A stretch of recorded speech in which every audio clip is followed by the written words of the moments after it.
எல்லாருக்கும் வணக்கம்.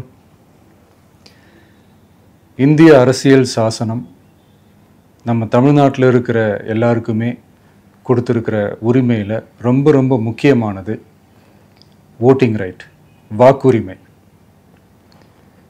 ஒரு மனுஷன் உயிரோடு இருக்கான்றதுக்கு அடையாளமாக இருக்கிறதுல அவனோட ஓட்டுரிமை ரொம்ப முக்கியம். அதனால தான் voting is not only our right but also our life. ஒரு முக்கியமான விஷயத்தை பற்றி இப்போ நான் உங்ககிட்ட ஷேர் பண்ண போகிறேன். இது நான் ஃபஸ்ட்டு கேள்விப்பட்ட உடனே எனக்கே ரொம்ப ஷாக்கிங்காக தான் இருந்தது. இப்போ நான் பேசிகிட்டு இருக்கிற இந்த நேரத்தில் தமிழ்நாட்டில் இருக்கிற நம்ம யாருக்குமே ஓட்டு போடுற உரிமையே இல்லைன்னு சொன்னால் நம்புவீங்களா? நான் நீங்கள் உட்பட யாருக்குமே அது இல்லை. நான் பயமுறுத்துறேன்னு நினைக்காதீங்க, அதுதான் நிஜமும் கூட. கொஞ்சம் ஏமாந்தால் நம்மளை மாதிரியே இன்னும் லட்சக்கணக்கான பேருக்கும் இதே நிலைமை தான். ஓட்டு போடுற அந்த உரிமையே இல்லாத மாதிரி ஒரு நிலைமை வந்தாலும் வரலாம். இதுக்கு மெயின் ரீசன் அந்த எஸ்ஐஆர், ஸ்பெஷல் இன்டென்சிவ் ரிவிஷன், சிறப்பு தீவிர திருத்தம். இப்போது இந்த எஸ்ஐஆர் நம்ம தமிழ்நாட்டில் எப்படி ஒர்க் ஆக போகுது? கடந்த ஜனவரி மாதம் எடுத்த அந்த கணக்கெடுப்பில் 6,36,00,000 வாக்காளர்கள் நம்ம தமிழ்நாட்டில் இருக்கிறாங்க. ஆனால் அவங்க யாருக்குமே இந்த ஓட்டு போடுற உரிமையே இல்லை. அந்த பிஎல்ஓன்னு சொல்லுவாங்க, பூத் லெவல் ஆஃபீஸர்ஸ், வாக்குச்சாவடி நிலை அலுவலர். அவங்க தான் வீடு வீடாக போய் அந்த ஃபார்மை கொடுப்பாங்க. அதை நம்ம ஃபில்அப் பண்ணி கொடுக்கணும். அதை தேர்தல் ஆணையம் அதை எடுத்துகிட்டு போய் அதை ஸ்க்ரூட்டினைஸ் பண்ணி அது எல்லாமே கரெக்டாக இருக்கான்னு செக் பண்ணி பார்த்ததுக்கப்புறம் அந்த வாக்காளர் பட்டியலை வெளியிடுவாங்க. அந்த வாக்காளர் பட்டியலில் நம்ம பேர் இருக்கணும், அப்போ தான் நம்மளால் ஓட்டு போட முடியும். அந்த புது பட்டியல் வர்ற வரைக்கும் நம்ம வாக்காளர்களான்றது அது உறுதியே செய்ய முடியாது. இன்கேஸ் அந்த புது பட்டியலில் நம்ம பேர் இல்லைன்னா அது ஒரு தனி ப்ராசஸ், அது ஒரு தனி ஃபார்ம், அது ஒரு தனி கிளைம்ன்ற மாதிரி அது ஒரு வேறு வேலை. ஸோ இந்த மாதிரி நிறைய சிரமங்கள் குழப்பங்கள் இருக்கிறதுனால மக்களுக்கு இது மேலே ஒரு கன்ஃபியூஷன் ஒன்று இருக்குது. இது என்ன வெரிஃபிகேஷனா இல்லை ஒரு மறைமுக ரீரெஜிஸ்ட்ரேஷனா இல்லை இது ஒரு நியூ ரெஜிஸ்ட்ரேஷன் மாதிரியே தானா அப்படின்ற மாதிரி நிறைய கன்ஃபியூஷன் இருக்குது. அவங்க செய்ய வேண்டியதெல்லாம் ஒன்று தான். இந்த மாதிரி வீடு வீடாக போய் அந்த என்யூமரேஷன் ஃபார்ம் நம்ம ஃபில்அப் பண்ணி கொடுக்கும்போது அதுக்கான அக்னாலேஜ்மெண்ட்டை அந்த பிஎல்ஓ அந்த ஆஃபீஸர்கிட்ட இருந்து நீங்கள் வாங்கிக்கணும். அது ரொம்ப ரொம்ப முக்கியம். இது நான் சொல்கிறது வாக்காளர் பட்டியலில் ஆல்ரெடி உங்கள் பேர் இருக்கிறவங்களுக்கு நான் சொல்கிறேன். இப்போ புது வாக்காளர்கள், ஃபர்ஸ்ட் டைம் ஓட்டர்ஸ், அவங்களுக்கு ஃபார்ம் 6ன்னு ஒன்று இருக்குது. அதை நீங்கள் ஃபில்அப் பண்ணி நீங்கள் உங்கள் ஏரியாவில் இருக்கிற சம்மந்தப்பட்ட அந்த உங்கள் அலுவலகத்தில் நீங்கள் டைரெக்டாகவும் சப்மிட் பண்ணலாம், இல்லை நீங்கள் ஆன்லைன்லேயும் சப்மிட் பண்ணலாம். அப்படி ஆன்லைனில் நீங்கள் சப்மிட் பண்ணிங்கன்னா அதுக்கான ஸ்க்ரீன்ஷாட்டை எடுத்து வச்சுக்கோங்க. ஃபோனில் மெசேஜ் வரும், அதை சேவ் பண்ணி வச்சுக்கோங்க. அப்ராடில் இருக்கிறவங்க கூட அந்த எஸ்ஐஆர் ஃபார்மை டவுன்லோட் பண்ணி நீங்கள் அதை ஃபில்அப் பண்ணி சப்மிட் பண்ணலாம். அதுக்கான அக்னாலேஜ்மெண்ட்டை வாங்கி வச்சுக்கோங்க. ரொம்ப முக்கியமாக உங்களோட பிஎல்ஓ அந்த ஆஃபீஸர் யாருன்னு தெரிஞ்சு வச்சுக்கோங்க. இந்த தேர்தல் ஆணையம் அந்த வெப்சைட்டில் போனீங்கன்னா அந்த பர்டிகுலர் பிஎல்ஓ ஆஃபீஸரோட ஃபோன் நம்பர் கூட நீங்கள் எடுத்து வச்சுக்கலாம். இன்கேஸ் உங்களை யாரையும் ரீச் பண்ணலை இல்லை உங்களுக்கு அந்த ஃபார்ம் கிடைக்கல அப்படின்னா நீங்கள் அவரை காண்டாக்ட் பண்ணி அந்த ஃபார்மை வாங்கி நீங்கள் ஃபில்அப் பண்ணி நீங்கள் சப்மிட் பண்ணலாம். ரொம்ப முக்கியமாக அதுக்கான அக்னாலேஜ்மெண்ட்டை வாங்கி வச்சுக்கோங்க. இது எல்லாமே சரியாக செஞ்சாலும் இந்த எஸ்ஐஆர் மேலே சில டவுட்ஸ் இருக்குது.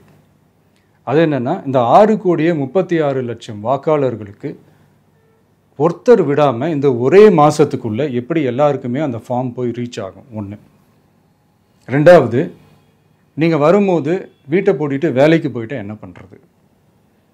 இப்போ நீங்கள் வருவீங்கன்றதுக்காக வேலையெல்லாம் விட்டுட்டு வீட்டுக்குள்ளேயே உட்காந்துட்ருக்கணுமா? ஸோ இதில் மெயினாக பாதிக்கப்பட போகிறது உழைக்கிற மக்கள், ஏழைகள், வேலைக்கு போகிற பெண்கள். இவங்களுக்கு யார் கரெக்டான அந்த பதில் சொல்ல போகிறது? ஒரு நியாயமான எஸ்ஐஆர்னால் என்ன நடக்கணும்? இப்போது இறந்து போனவங்கள மார்க் பண்ணி அதுலேருந்து டிலீட் பண்ணணும். இப்போ போலி வாக்காளர்கள் இருந்தாங்கன்னா அவங்கள மார்க் பண்ணி டிலீட் பண்ணணும். இப்போ ஆல்ரெடி ஓட்டு இருக்கிறவங்களுக்கு எதுக்கு இந்த ரெஜிஸ்ட்ரேஷன் என்ற பேரில் இவ்வளவு குழப்பங்கள் அப்படின்றதான் இங்கே கேள்வி. இப்போ புதுசாக வர்ற வாக்காளர்களையோ இல்லை ஓட்டு இல்லாதவங்களையோ சேர்த்தா பத்தாதா?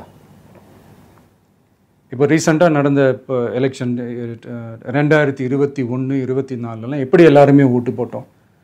அதில் ஓட்டு போட்டவங்க கூட இப்போ புதுசாக ரெஜிஸ்டர் பண்ணணும்னா அது ஏன் அந்த கன்ஃபியூஷன் அப்படின்றதான் நாங்கள் கேட்குறோம். அதனால தான் நாங்கள் எஸ்ஐஆரை எதிர்க்கிறோம். இப்போ புதுசாக சில கம்ப்ளைண்ட்ஸ்லாம் வர ஆரம்பிக்குது. அது என்னென்னா முக்கியமாக நம்மளுடைய டிவிகே தோழர்களுக்கு அந்த ஃபார்ம் கிடைக்க மாட்டேங்குது, கொடுக்க மாட்டேன்றாங்க அப்படின்ற சில கம்ப்ளைண்ட்ஸ். இது யார் பண்ணுறாங்க அப்படின்றது நான் தான் சொல்லி தெரிய வேணும்னு ஒன்றும் அவசியம் இல்லை உங்களுக்கு. இப்போ இருக்கிற ஆட்சியாளர்கள் அவங்களுக்கு கைப்பாவையாக இருக்கக்கூடிய சில பேர் வந்து இதை செய்ய ஸ்டார்ட் பண்ணியிருக்கிறாங்க. அதனால் மைடியர் வர்ச்சுவல் வாரியர்ஸ், இதை வந்து சாதாரணமாக எடுத்துக்காதீங்க. இது எல்லாருக்குமே அந்த ஃபார்ம் போய் ரீச் ஆகணும். இதில் ரொம்ப உறுதியாக இருங்க. அதையும் மீறி உங்களுக்கு அந்த ஃபார்ம் கிடைக்கலன்னா இருக்கவே இருக்கும் ஆன்லைன். தேர்தல் ஆணையம் அந்த வெப்சைட்டில் போய் அந்த ஃபார்மை டவுன்லோட் பண்ணி நீங்கள் ஃபில்அப் பண்ணி சப்மிட் பண்ணலாம். உங்கள் வீட்டில் இருக்கிறவங்களுக்கு நீங்கள் செஞ்சு கொடுங்க, பக்கத்து வீட்டில் இருக்கிறவங்களுக்கு செஞ்சு கொடுங்க, தெரிஞ்சவங்களுக்கு, தெரியாதவங்களுக்கு, பழகினவங்களுக்கு, பழகாதவங்களுக்கு எல்லாருக்குமே நீங்கள் தயவு செஞ்சு கொடுங்க. அண்ட் ரொம்ப முக்கியமாக நம்ம ஜென்சி கிட்ஸ், நம்ம ஃபஸ்ட் டைம் ஓட்டர்ஸ், நம்ம புது வாக்காளர்கள், நம்ம நண்பா நண்பிகள், அவங்க ரொம்ப கேர்ஃபுல்லாக இருக்கணும்.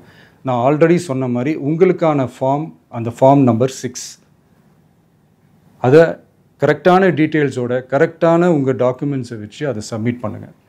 ஏன்னா வரப்போகிற தேர்தலில் நீங்கள் தான், அந்த ஜென்சி வாக்காளர்கள் தான் மிக முக்கியமான ஒரு ஃபோர்ஸ் அப்படின்றது எல்லாருக்குமே தெரிஞ்ச ஒரு விஷயம். அதனால் உங்களை டிஸ்டர்ப் பண்ணுறதுக்கு, உங்கள் பேரை அதில் இன்க்ளூட் பண்ணாமல் செய்கிறதுக்கு என்னென்ன வேலைகள் செய்யணுமோ, என்னென்ன தில்லுமுள்ளு வேலைகள் செய்யணுமோ எல்லாமே அவங்க செய்வாங்க. இது நமக்கு எல்லா திசையிலையும் எல்லா பிரச்சனைகள் கொடுத்துட்டு தானே இருக்கிறாங்க. அது டிஃபால்ட்டாக நடந்துட்டு தான் இருக்கும். அது ஒன்றும் பண்ண முடியாது. ஸோ அந்த மாதிரி ஓட்டு போடுற விஷயத்துலேயும் அவங்க என்ன மாறவா போகிறாங்க?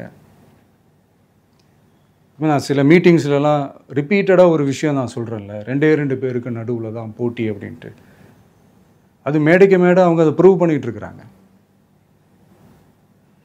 அதனால் தோழர்களே, வரப்போகிற தேர்தலில் நம்ம யாருன்னு காட்டணும், நம்ம பலம் என்னன்னு காட்டணும். அதுக்காக அந்த பலமான, அந்த பவர்ஃபுல்லான ஆயுதத்தை நம்ம கையில் எடுக்கணும். அந்த ஆயுதம் வேறு எதுவுமே இல்லை, ஓட்டு, வாக்கு, ஜனநாயகம். அது இருந்தால் தான் நம்ம அந்த வெற்றியை நோக்கியே நம்மளால் பயணிக்க முடியும். தமிழ்நாடே அந்த வாக்குச்சாவடி முன்னாடி திரண்டு நிற்கணும். அதை பார்த்துட்டு தமிழ்நாடே தமிழக வெற்றி கழகமா இல்லை தமிழக வெற்றி கழகம் தான் தமிழ்நாடா அப்படின்ற மாதிரி இருக்கணும். வீடுன்னு ஒன்று இருந்தால் தான் ஓடு மாற்ற முடியும்னு அறிஞர் அண்ணா அவர்கள் சொல்லியிருக்கிறாங்க. அந்த மாதிரி ஓட்டுன்னு ஒன்று இருந்தால் தான் இந்த நாட்டையே காப்பாற்ற முடியும். அப்புறம் இன்னொரு முக்கியமான விஷயம், அந்த எனிமரேஷன் ஃபார்ம் நீங்கள் ஆன்லைனில் நீங்கள் ஃபில்அப் பண்ணும்போது அதில் ஒரு சில ப்ராப்ளம்ஸ் வர்றதுக்கு வாய்ப்பு இருக்குது. அது உங்களுடைய ஓட்டர் ஐடியில் இருக்கிற உங்கள் பேரும் ஆதார் கார்டில் இருக்கிற பேரும் அந்த ஸ்பெல்லிங், இனிஷியல்ஸ் எல்லாமே ஒரே மாதிரி இருந்தால் தான் அது அக்செப்ட் ஆகும், இல்லைன்னா அக்செப்ட் ஆகாது. அது கொஞ்சம் கேர்ஃபுல்லாக பண்ணுங்கள். அது கொஞ்சம் யூசர் ஃப்ரெண்ட்லியாக இருக்கலாமேன்னு கேட்டதுக்கு அதெல்லாம் முடியாது, அதுக்கெல்லாம் வாய்ப்பு இல்லை, அதுக்கெல்லாம் ஆளுங்க இல்லை, பண்ண முடியாதுன்னு ரிப்ளை பண்ணிட்டாங்க.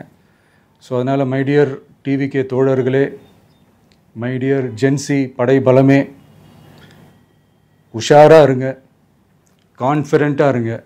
நல்லதே நடக்கும். வெற்றி நிச்சயம். மீண்டும் சந்திக்கும் வரை நன்றி, வணக்கம்.